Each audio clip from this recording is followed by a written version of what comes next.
안녕하세요. 크립토노마드입니다. 증시도 비트코인도 이래저래 아쉬운 상황들을 보여주면서 3분기의 마지막을 향해서 나아가고 있습니다. 먼저 뉴욕 증시는 반등 하루 만에 1% 넘는 하락세를 보이면서 장을 마쳤습니다. 3대 지수가 일제히 빠진 가운데 특히나 기술주가 큰 낙폭을 보였습니다. 다우의 경우에는 5월 이후 처음으로 200일 이동평균이 깨졌고 S&P 500 역시 6월 9일 이후 처음으로 4,300선이 무너졌습니다. 시장을 이렇게 압박하고 있는 배경에는 미국 국채금리 상승과 더불어서 연방정부 셧다운 우려가 여전히 투심을 압박하고 있는 상황이 자리하고 있습니다. 여기에 9월 소비자 신뢰지수도 예상치를 밑돌았고 8월 신규 주택 판매 역시 7월 대비 줄어들었습니다. 국제유가는 다시 상승세로 전환하면서 공급 충격 우려를 키우고 있는 그런 상황입니다. 이 같은 상황에서 JP모건의 제이미 다이먼은 기준금리 7% 가능성을 언급했습니다. 비트코인의 경우에도 별다른 반등 포인트를 만들어내지 못한 채 여전히 26,500달러 아래에서 횡보하는 상황이 이어지고 있습니다.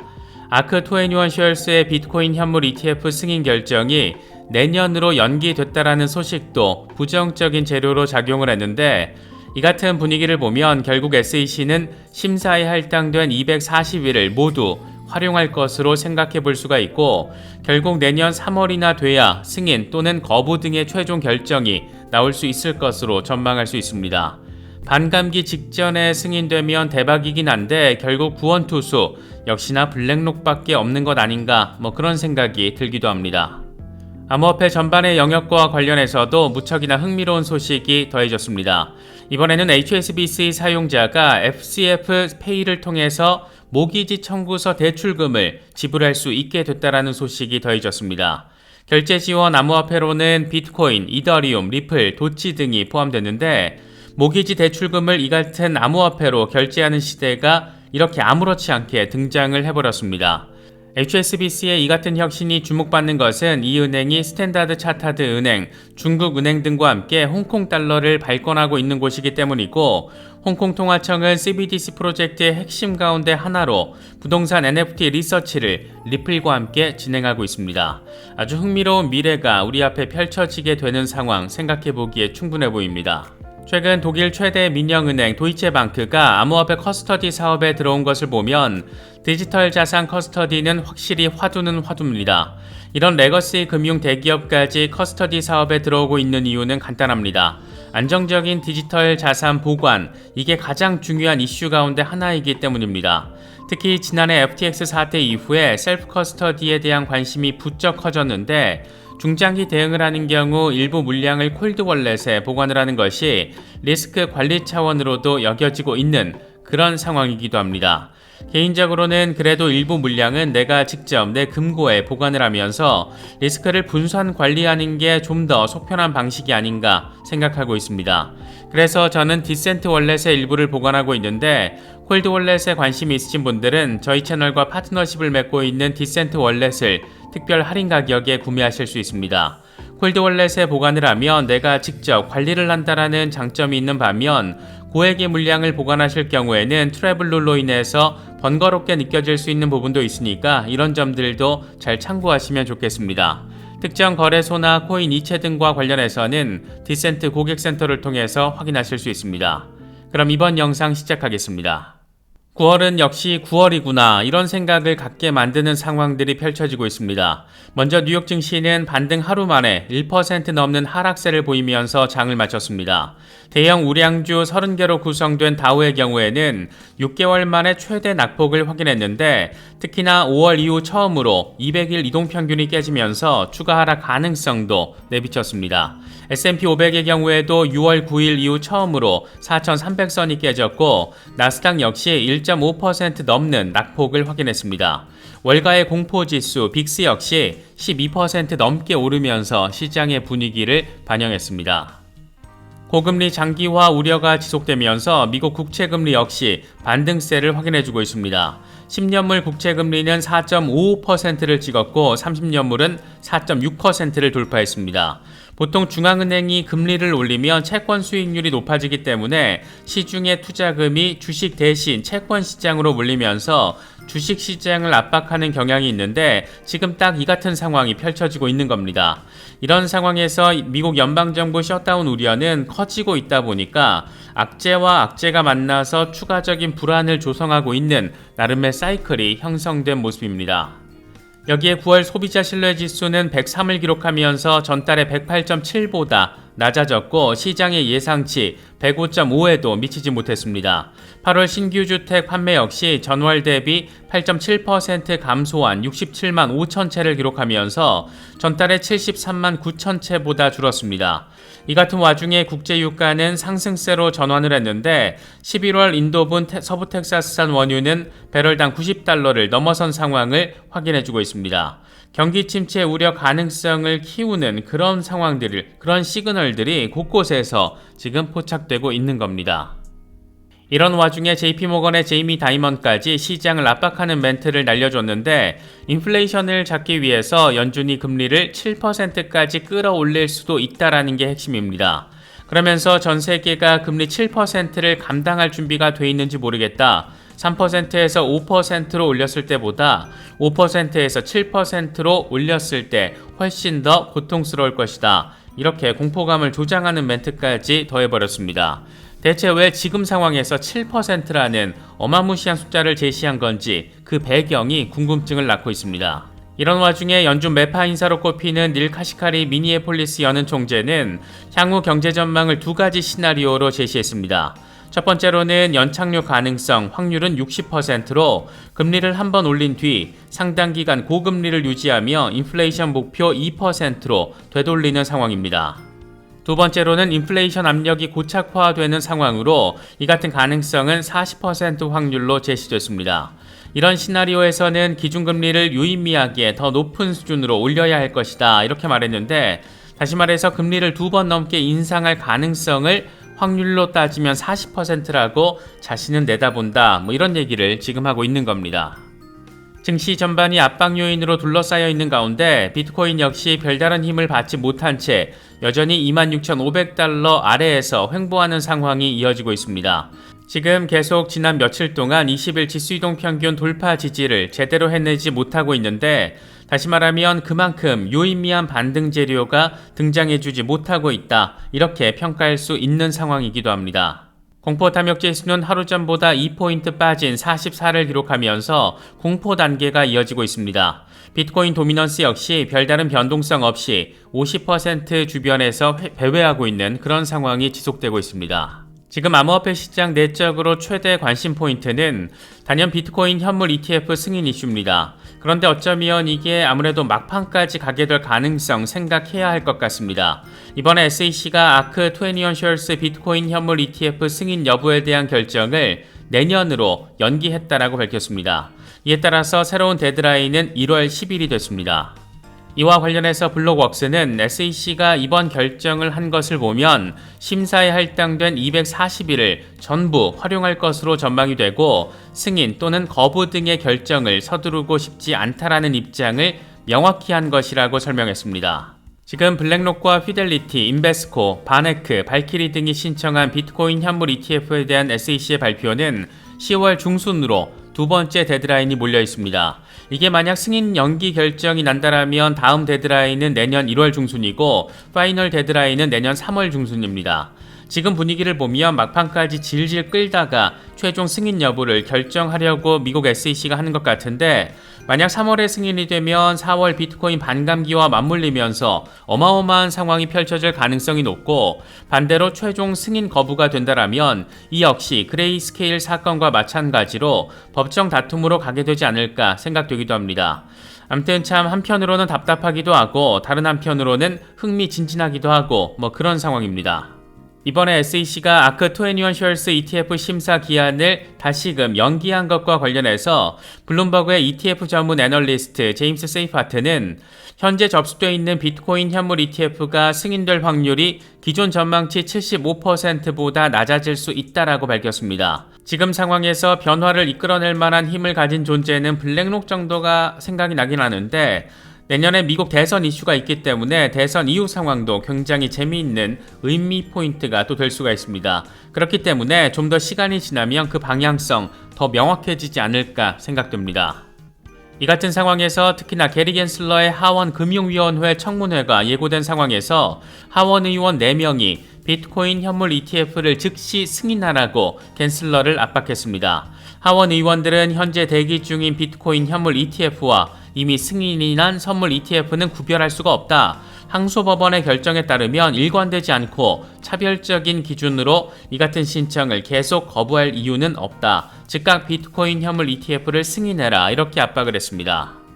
그런데 겐슬러가 이번 하원 청문회에서 증언할 내용이 사전 공개가 됐는데 이게 또 내용이 아주 골 때립니다.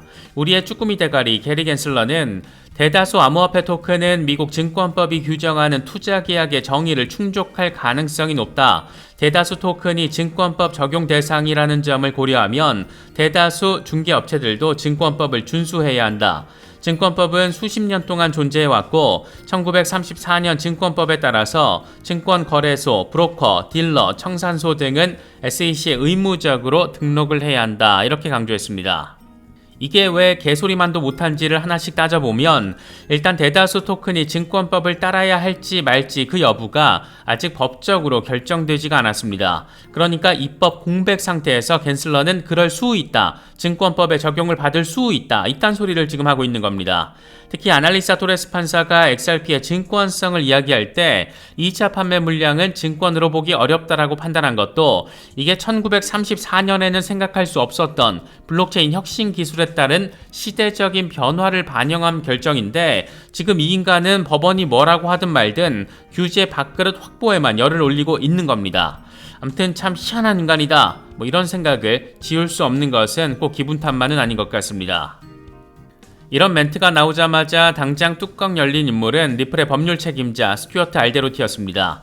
겐슬러는 대부분 암호화폐가 증권법 적용을 받는다라는 거짓말을 할 것이다. 아마도 이번 하원 청문회에서 의원 한 명은 리플 사건에 대한 7월 판결문 일부를 읽을 건데 XRP가 하위 테스트에 따라서 증권 계약 또는 판매 행위가 아니라는 문장이다. 이렇게 강조했습니다. 이건 사실 치열한 공방전이라고 표현하기도 못한 게 법원이 갈래를 타도 법원 판단을 따르지 않겠다라는 이 초법적인 의지를 지금 겐슬러가 내보이고 있기 때문인 건데 진짜 최종 결론, 법원의 판단 어떻게 날지 너무너무 궁금한 부분입니다. 이 같은 와중에 암호화폐 전반의 혁신적 사례의 현실적 적용과 관련된 소식도 더해졌습니다. 글로벌 금융기업 HSBC가 FCF 페이를 통해서 암호화폐를 활용해 모기지 대출금을 결제할 수 있게끔 한 겁니다.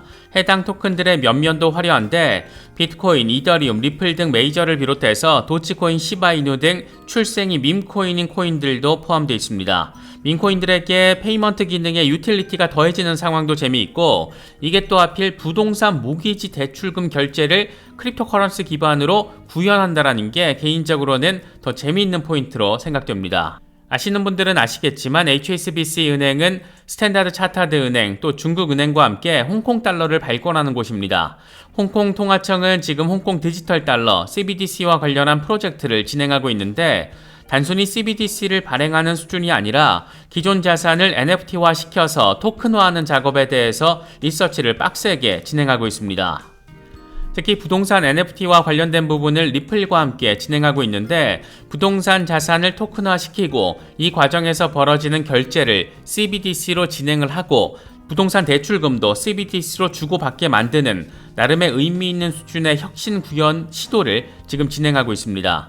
그런데 홍콩 달러를 발권하는 HSBC가 부동산 모기지 대출 결제를 기존 코인으로 가능하게끔 구현한 상황, 이건 홍콩 통화청이 추구하고 있는 미래적 혁신과 어느 단계에서는 교집합을 만들 것이라는 점에서 더 기대감을 갖게 만드는 부분입니다. 특히 HSBC는 기존에도 XRP에 대해서 우호적인 평가를 했던 곳인데 이 문서는 HSBC가 발행했던 거고 제목은 자본시장에서의 분산 원장 기술, 부제목은 증권 서비스의 미래 트렌드, 게임 체인저 이렇게 달려 있습니다. 그런데 이 게임 체인저 이걸 설명하면서 예시로 들고 있는 게 XRP입니다. 분산 원장을 사용하면 절차를 간소화해서 비용을 줄이고 시간도 줄일 수 있다. 예를 들어서 리플의 XRP는 실시간 국경 간 결제를 제공한다. HSBC의 외환 거래 툴은 첫 해 6년 동안 2,500억 달러 규모의 300만 건 이상 기업 간 외환 거래를 처리했다, 이렇게 설명을 했습니다. 직접적으로 명시적으로 표현하고 있지는 않지만 HSBC도 외환 거래 툴의 일부로서 리플을 활용하고 있다라는 점을 느낄 수 있는 부분인데, 이 은행이 홍콩 달러 발권을 하는 곳이고 홍콩 CBDC를 준비하고 있는 홍콩 통화청은 리플과 파트너, 아무튼 이런 구도가 지금 설정되어 있는 그런 상황입니다. 리플 XRP의 경우에도 단기적인 흐름은 여전히 아쉽게 느껴지는 수준입니다. 여전히 0.5달러 지지 테스트를 진행하고 있는데, 여기가 딱 지금 20일 지수이동 평균 부근이라서 이 구간 지지를 확인해 줄 경우 50일 단순이동 평균이 자리한 0.53달러까지 반등할 수 있는 상황, 반면 추가 하락이 이어질 경우에는 0.46달러를 거쳐서 0.41달러 후퇴 가능성, 이렇게 나눠서 바라볼 수가 있습니다. 나름 그래도 긍정적인 상황은 기관들의 자금 유입이 이어지고 있는 부분입니다. 이와 관련해서 유투데이는 지난주 암호화폐 투자 상품 가운데 XRP 자금 유입이 700%나 급증했다라면서 확실한 선두주자가 됐다라고 의미를 부여했습니다. 코인쉐어스의 XRP ETP 상품에 지난 한 주 동안 70만 달러가 쏟아지면서 7배 증가한 상황을 확인했다라는 게 핵심입니다. 70만 달러라는 숫자 그 자체가 그렇게 엄청 어마무시하게 크다라고 할 수는 없겠지만, 요즘같이 가격 흐름이 모호한 상황에서 기관들이 슬슬 스멀스멀 움직인다라는 것으로 해석할 수 있는 부분이 자리하고 있고, 특히 최근 들어서 이어지고 있는 XRP에 대한 금융기관들의 채택 상황, 이런 것과도 연결지어서 해석할 수가 있습니다.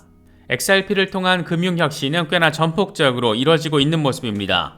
이건 리플렉스 그로스의 부사장이 최근 암스테르담에서 열린 에이펙스 데브 서밋에서 밝힌 내용인데, 현재 하루에 100만 건이 넘는 거래가 이루어지고 있다. XRP 레저에서는 26억 건의 거래가 이루어졌다. 이건 이더리움보다 더 많은 숫자이고, 그래서 처음부터 매우 효율적인 블록체인이다, 이렇게 평가했습니다.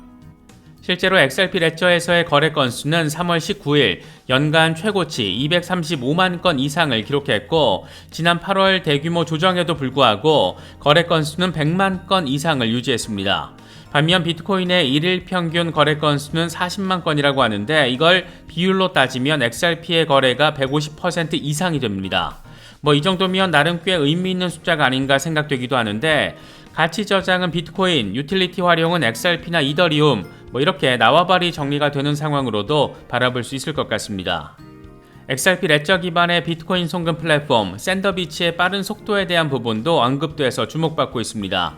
비트코인 네트워크를 통해서 비트코인을 이동시키려면 보통 10분에서 1시간 정도 걸리는데, XRP 레저 기반의 샌더비치를 사용하면 3초에서 5초가 걸린다라는 내용입니다.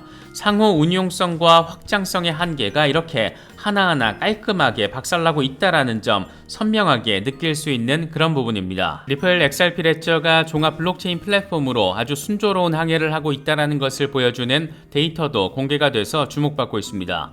XRP 레저가 무려 8,200만 개 원장을 마감했고, XRP 레저 위에서 NFT 활동이 아주 활발하게 잘 진행되고 있다라는 내용입니다. XRP 레저에서 190만 개 넘는 NFT가 발행됐고, 현재 3만 개 계정이 160만 개 NFT를 보유하고 있다라고 합니다. 120만 개 이상 NFT가 매매된 것으로 나타났고, 단일 단계 거래를 통해서 1280만 달러 규모의 NFT 거래가 이뤄진 것으로 전해졌습니다. 이런 숫자들을 놓고 보면 NFT 영역에서 이더리움과 맞먹는 경쟁력을 펼칠 수 있는 잠재력, 그 잠재력이 꽤나 크게 성장하고 있다라는 점, 이를 통해서 XRP에 대한 채택률이 높아질 수 있다라는 점, 그게 또 시세 상승으로 이어질 수 있다라는 점, 이런 것들은 꽤나 기대되는 포인트 지점입니다. 이 같은 의미 있는 성장을 가능하게 한 나름의 게임 체인저로 평가받고 있는 것은 XRP 레저의 NFT 프로토콜 XLS20입니다. 이건 XRP 레저의 NFT를 위한 새로운 프로토콜인데, NFT를 생성하는 과정에서도 원장 성능에 영향을 미치지 않는 매우 컴팩트하고 효율적인 측면이 자리하고 있는 그런 프로토콜이라고 합니다. 이 프로토콜은 특히 실제로는 스마트 계약을 생성하지 않으면서도 NFT를 생성하는데, 그래서 다른 체인에 접근할 수 있는 보안 위험을 줄일 수 있다고 합니다. 나름 이더리움의 단점을 극복하는 데 포커스가 맞춰져 있다는 것을 느낄 수가 있는데, 국경 간 송금 혁신의 주역 XRP뿐만 아니라 종합 블록체인 플랫폼으로서 XRP 레저를 바라볼 수 있는 그런 부분이라는 점에서 인상 깊게 느껴지는 소식입니다. 이번에 준비한 영상은 여기까지입니다. 시청해주셔서 감사합니다. 지금까지 크립토 노마디였습니다.